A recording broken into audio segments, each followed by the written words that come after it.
¿Quién será el anticristo? Esa es la pregunta que muchas personas cristianas y no cristianas se hacen constantemente. Hoy vamos a hablar sobre esto, qué dice la Biblia al respecto y qué podemos concluir.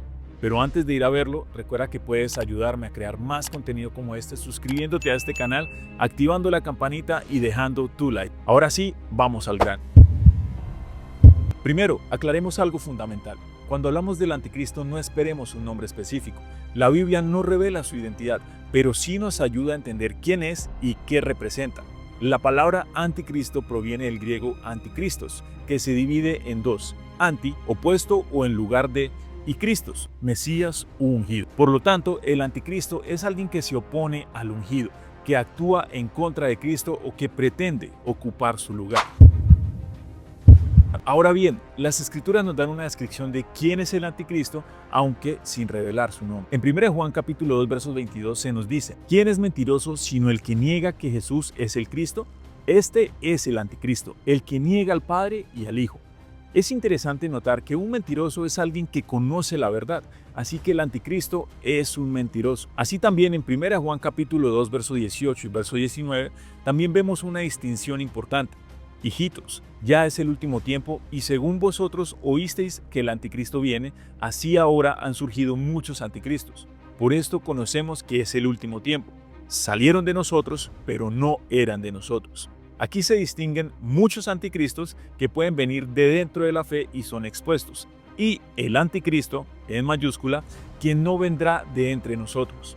El espíritu del anticristo implica mentir, engañar y pretender ser como Dios, como Satanás lo hizo desde el principio, algo que podemos encontrar en Génesis capítulo 3, verso 4 y verso 5 y aún en Isaías capítulo 14.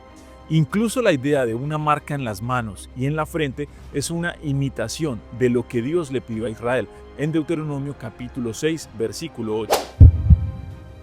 Ahora, hay varias teorías populares sobre la identidad del anticristo que no se sostienen al analizar las escrituras.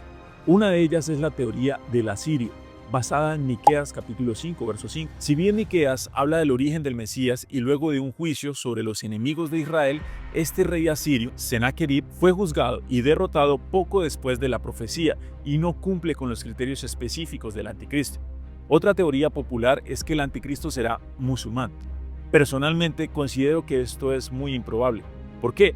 Porque un líder musulmán difícilmente sería aceptado como líder mundial, dadas las divisiones dentro del Islam, y es impensable que fuera aceptado como Mesías por los judíos, una religión que el Islam considera enemiga. Además, es poco probable que un musulmán permita la construcción de un templo judío en Jerusalén, un lugar sagrado para el Islam. Debemos tener claro que la Biblia describe al anticristo en relación con tres cosas. La primera, el gobierno mundial. La segunda, la paz en Israel. Y la tercera, el templo en Jerusalén. Eso lo podemos encontrar en Daniel, en 2 de Tesalonicenses y aún en Apocalipsis. Entonces, ¿de dónde podrá venir el anticristo? Hagamos un viaje rápido por la historia, comenzando con Babilonia, que en hebreo es Babel, símbolo de rebelión humana contra Dios. Aunque el imperio babilónico fue destruido, su espíritu de rebeldía persistió y con el tiempo fue importado a Europa.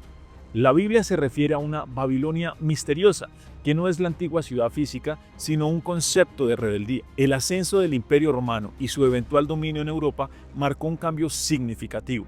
Aún en Daniel capítulo 7 describe una cuarta bestia diferente a las anteriores, con 10 cuernos y otro cuerno pegado que emerge, con ojos de hombre y una boca que habla con arrogancia, lo que se interpreta como la base para el hombre de pecado. Es interesante notar que en Europa existieron 10 tribus relevantes, de las cuales 7 formaron lo que hoy es Europa Occidental. Símbolos como la bandera de la Unión Europea, relacionada con la reina del cielo babilónica, y la imagen de la Torre de Babel en edificios europeos reflejan este espíritu.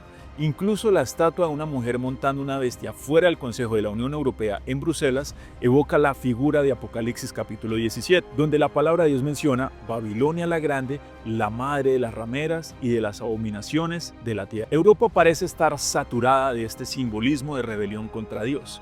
La historia europea, desde el Imperio Romano hasta movimientos ocultistas como los Illuminati y la masonería, muestra una influencia continua de este espíritu. El resurgimiento de un imperio en Europa con tratados firmados en Roma también es significativo. Dado lo anterior, podemos pensar que el anticristo vendrá de Europa, el antiguo Imperio Romano. En cuanto a cuándo vendrá el anticristo, la Biblia nos dice en 2 Tesalonicenses que será después de una gran apostasía y antes de la segunda venida de Jesús.